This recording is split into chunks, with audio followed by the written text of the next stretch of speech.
Hi! Magandang hapon mga kamosang. Alam nyo na, it's Friday today.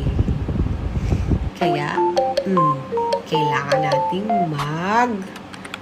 kaimuno. Means is mag-shopping, bumili ng mga kailangan sa aking anniversary.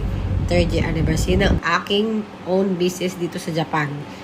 My own bar. Ang hirap maging mag-isa kasi wala kang maasahan dito. Kundi, yung sarili mo lang. Kahit may kaibigan ka, syempre hindi mo lang kailangan iasa sa kanila kasi may mga kanya-kanya kaming mga buhay. Yun. Pero if you need them, they will support you. Yun ba yun? Syempre, kasi love ka nila. Yun yun. Huwag masyadong madrama, di ba? OA lang pag siya drama. But I appreciate that. I love you all. Of course, especially Joy. Alam mo yan.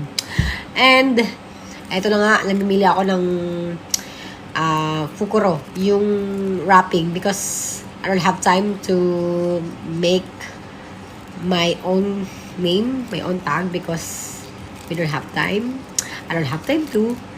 So, rush na lang. Kasi supposedly, my anniversary is October 2, but I celebrate this Saturday because it's Saturday is October 5. Better. Eto na nga, you know, at pagkatapos ito, hindi ko na video, para nakabili na ako. At napiprepare na nga ako, mag-blow ako ng mga lobo dito, ganyan-ganyan. Ayan o, nahirapan pa ako humibad kasi nga alam niyo naman, hirap talaga huminga pag matanda na. Char, kaya pa yan. O, diba? Ito na nga yung kalalabasan niya. Simple lang, kasi ayoko na masyadong abubot. Ayoko masyadong maabubot kasi mahirap maglipit, pang basura. At nagpapasalamat naman ako kasi nagbigay sa akin ng mga alak. Sponsor, di ba? At yun lang. Salamat sa panonood. May part 2 pa to.